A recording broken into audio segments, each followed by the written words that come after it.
welcome to the Voice of the Coast. I am your host, Danica Long. With me, we have Mayor Lee Dragna with the City of Morgan City. This is probably one of your first, not the only, but first interview since you were inaugurated, sworn in for another 4 years. How does it feel? Another day at the work. So it's not, the newness has kind of worn off? There's no new. We just went from one day to the next, Yeah. so it's working out good. This was a totally different mayor, the first go round. Would you say? Yeah, so we go on from making a plan to fix everything to implementing the plan to finish fixing everything. Okay. You see what I'm saying? So there's still work to be done. There's a lot of work to be done. Okay, That's why I stuck around for the second half. You have to set up the funding and set up the ability. Now you have to implement. All right, so let's take me back to 2024. Give me kind of a review, your own review of how things went in 2024 for the city. Well, grant-wise, it's just crazy how many grants we have, right? And then now we're starting to implement those grants, and some of them have been put on a little bit of hold right now because of the federal government. They put holds on everything, but we don't see this going to affect us. Okay. Maybe time-wise might get delayed a little bit, but not affect us. Of course, we had a hurricane, direct hit with a hurricane. I think we came through that pretty well. In a day and a half, we had everybody back on. Electricity, water was not. We cleaned the city up in 3 days. We had all the streets clear and everything picked up. Worked out great. Actually, we're getting paid for that now because we were proactive in making sure we had a company that would help us get paid back from FEMA. Instead of waiting 10 years down the road to get it back. I think we probably spent $750,000. Good thing we were saving money and making money through the last 4 years. But before that, we implemented a lot of things. And people are starting to see those. They're starting to see the ADA walkways, the entrances to the streets from the sidewalks. They're starting to see they've seen a few of the automatic grass cutters, but they're about to see a whole bunch more. They've seen the cameras around town, which are reducing the crime way more than anybody can think. And that's causing the people in town to allow us to see their cameras on their houses. Right? They're like, yeah, you can come look at them. We want to participate. Right. Well, our calls have went down a tremendous amount. And I want to drive that down another 20–25%, and it makes it easier on our police department, Speaking of which, I did have Chief Chad Adams in here not too long ago, and he talked about Project NOLA and how that has really helped and how they're looking for more businesses and homeowners who would like to participate in the program because it's kind of their eyes and ears across the city where times they're not able to get there in a very fast manner, or even on their investigations too. That helps with that. It's very much so been working. We just had a shooting in the middle of the night, and that camera has shot detection, and it told us exactly where it came from. Couldn't see it because it was across a block, but the direction and the range of it is within 10%. Okay. So that was able for them to quail it down and find the shell casing. Mm-hmm. So that, in turn, can get, when they find a gun, they can use that to prove it. Mm-hmm. But there's also this other program that we have where when you come in and out of Morgan City, you cannot enter Morgan City and leave Morgan City without us knowing your license plate and your vehicle type. It don't really take a picture of you, but we know what vehicle. So if at midnight, a blue Chevy pickup truck, we don't even need the license plate. We go back so many hours before or so many hours after, and we find the truck. That's really good, especially for, abduction cases or, missing children, even elderly individuals who are missing. So yeah, that's a really good feature. We have solved quite a few crimes with that. And speaking of elderly people, they had a lady come from up north somewhere, and she's driving. She has dementia. She didn't know where she grew up around here, and she passed through, and the license plate went off at our office and said, whoop, this person's missing. So we were able to help track, to help the state police get her before when she got to Houma. And then we were able to help her get home. Oh, nice. So it's not always bad. Right, right, right. You know, it's good. You know, and drug things like a couple of stolen vehicles came through town and all that, and we were able to catch them. Cool. It's Okay. pretty Yeah, awesome deal. that's very interesting to know that, definitely. Okay, well, we're just getting started. Yep. So y'all come on back. We've got much more to cover right here on The Voice of the Coast.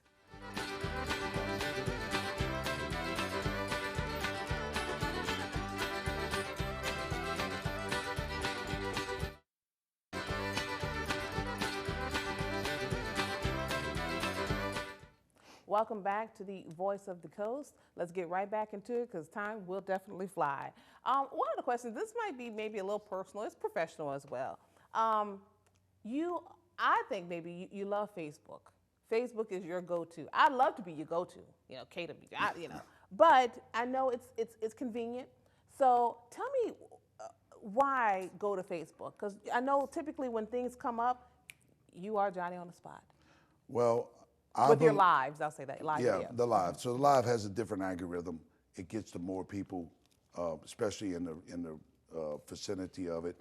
And I believe that if I would not be in this position as the mayor, I would want that person to tell me what's going on.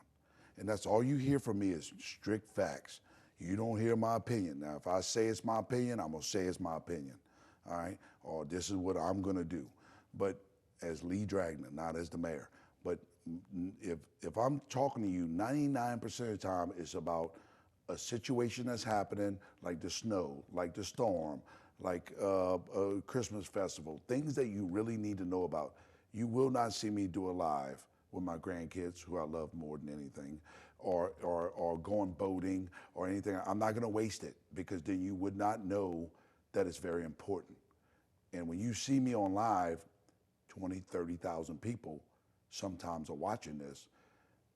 They do it because they know it's important. And that's why I don't waste it. So that was my question. How is it received by the public? What has been your response? I have people in other towns that used to live here that are just they're very impressed because they want to know how their loved ones are doing. They want to know how the city where they came from is doing.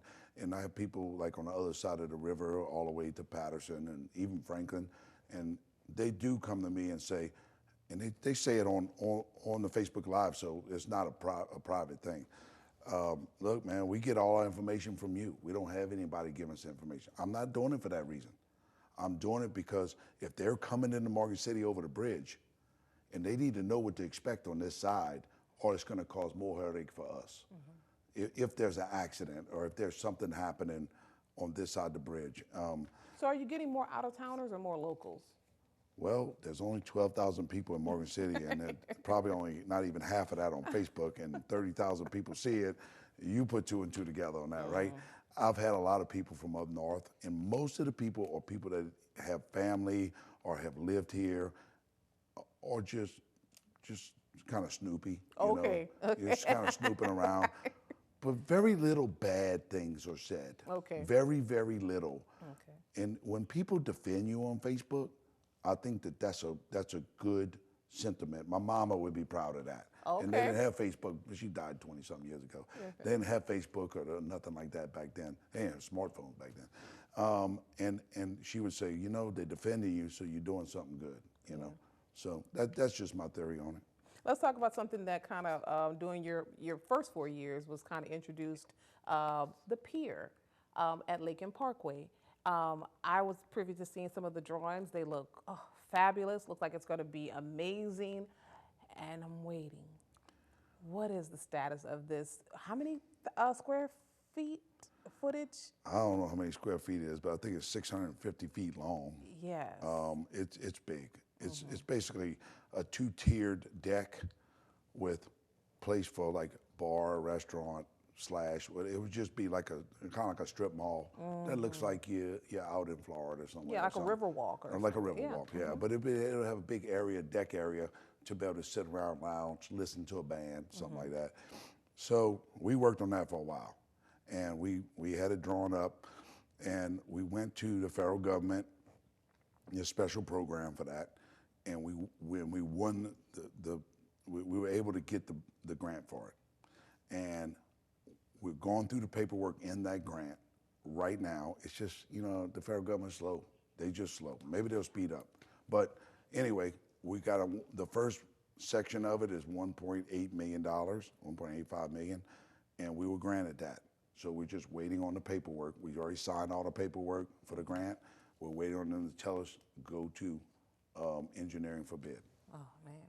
So this might be another, you think it'll be within your 4 years? I believe so. Okay. I believe so. All right. Well, look at that. Time has flown. We're down 2, man. We got to get to 2 more, and I got some more questions. Y'all come on back right here on The Voice of the Coast. You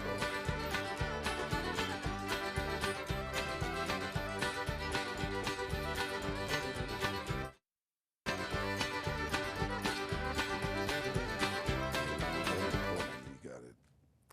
Welcome back to The Voice of the Coast. Let's get right back into it because time is just flying. So I was able to get a little bit of information out of you. The announcement was made about the grant funds in the amount of about 16.5, almost $17 million in infrastructure funds. Where is it going? 16.7. Okay. And just to be correct. Okay, no problem. It goes to green spaces, drainage, lighting, and ADA, mainly the ability for handicapped people to transit the city. Bike trails, walking trails, and there was some other various things that it went to. But we need to make the city more attractive to the people that live here and or someone that would want to come here. And this grant will make that happen, to $17 million in Morgan City just for that reason. And when I say drainage, I don't mean we're rebuilding pump stations and all that stuff. I mean, we can shuttle water in a way of getting it off the street faster or get it away from the walking trails or get it away from the parks faster. Those type of drainage issues. We're not busting up the roads to put all new pipes in it and stuff like that.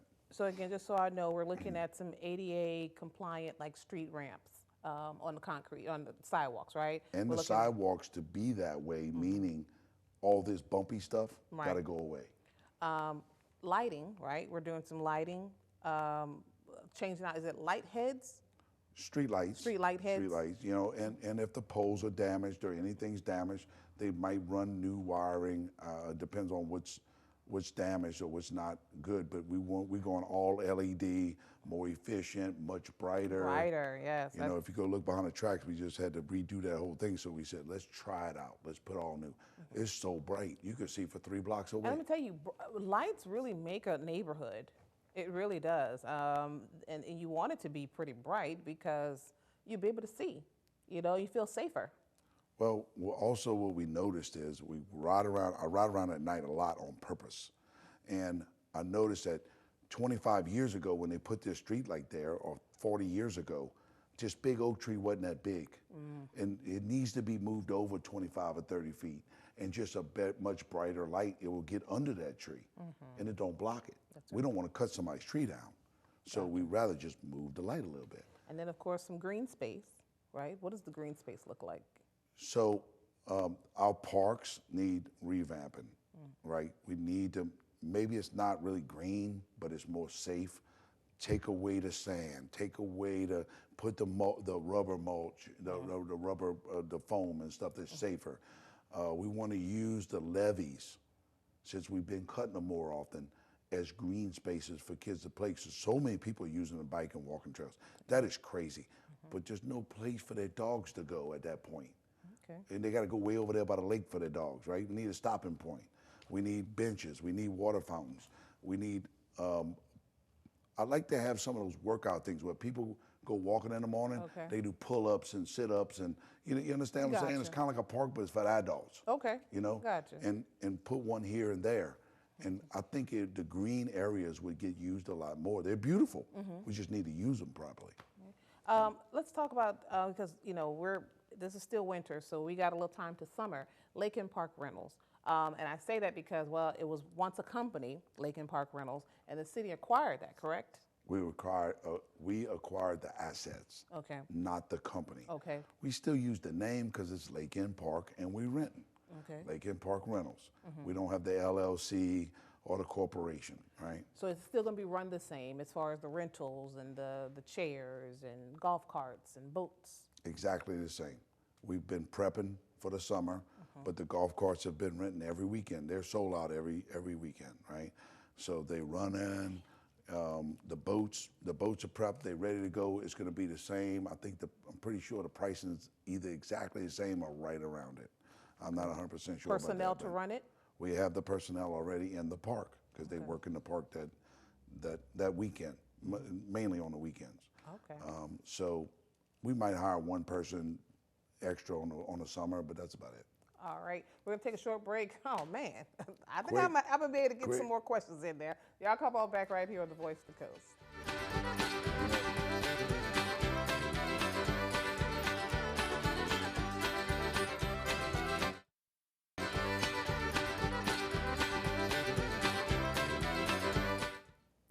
Welcome back. Let's get right back into it because I want to have as much time as I can. So I love going to, or at least passing by, and I've gone in there a few times, the Morgan City Library. I don't know if people know, but there's a extension where you can go and there's, I know at least one umbrella and some seating. It's beautiful. We kind of got some residents sometimes, some people that kind of use that area. So are we kind of maybe going to be able to shift that, to so more people can use it for really reading? Right. So the And reason why we enjoying the did that a couple of years ago, and then we put free Wi-Fi there, and unfortunately, it created people. And now look, I'm all for every single person. It don't matter if you're rich or poor. It doesn't matter. But they're kind of trying to house up right there, and we got to keep running them off, right? The reason why we did that was so when we start redoing the inside of the thing, the inside of the library and revamping it, we have a place for our people that want to read up and do it outside. We have plugins for their computers. We have free Wi-Fi and all. Unfortunately, we need to figure that out. We need to put a gate up or something, and you need to have permission from enter that area from inside. Yeah. Something like that. So this takes me, I think there's something you said you actually had to address it on one of your lives, especially when we had the snow come through. Is there a homeless population here? Is it a problem? There is a small one, but it's always been here, but nobody's ever seen the people because they would go live under the bridge next to the river, or they live in the woods over there by the levee or something. Well, we built a walking trail right there where they were living, all right? And then we cleaned up the under the bridge right here, and we pushing them out of where they were staying. So what are we doing, or what can be done? There's no funding here or no facility to facilitate that. I'm sure there's a lot of rules behind it too. I've went to them. I've walked into their place. They sitting around a campfire. They got their little things. They used to be in the woods over there behind Hellenic. And I said, what can we do to help you? And he's like, we don't want any help. And this is the truth. Now, is there a new person or a couple new people that would take help? Maybe. I don't know, because they have businesses in town that they give them the leftover food. They just walk behind there, they put it in a to-go thing. So they already have a system in place. So we're not dealing with a nuisance or loitering or criminal activity? No, we had one that was loitering to a company, and it was a person nobody knew. So we knew they were new. So we sent the police, and look, this is illegal. You can't do this. And then we haven't had that issue since. Okay. So economic development. Like I'm starting to see a couple of businesses come up around Morgan City. Winners follow winners. I'm gonna leave it at that. Okay. All right. So when business people see good things happening, they want to invest. We have 2 new urgent cares. Right. We have a couple doctors' offices that came up. We now have a new bank building coming up. Morgan City Bank is putting one over by the DMV. We have one person bought the what they call it, the plaza, the shopping center, and redoing that. The same person did a private-public partnership with the city, and now they have putting a drive-through at like Subway and another drive-through at another place there. So we're upgrading. We're upgrading. It looks really nice too. Got a nice billboard. Got a nice kiosk. So as you look around, you don't see very many empty commercial buildings. And if there are, there's a problem with them. But think about over there by the old Joe's Boots in there, you know. There's nothing there to get. That used to be empty. Half of those places were empty. All these different places are full. There's no place. You got about 30 seconds left. 2025, what you looking forward to? 2025, water plant's coming. It's being built as we speak. This year, 4th of July is going to be big again. Now we have the pavilion. We have all that stuff over there. New marina is going to be put in. I don't know if it'll all be finished by that. We're looking into a new way, instead of fireworks, drones, right? Drone shows, which would be much better. 10 seconds. And the Christmas festival is going to be bigger than ever. All right. You heard it here. We'll see you guys next time.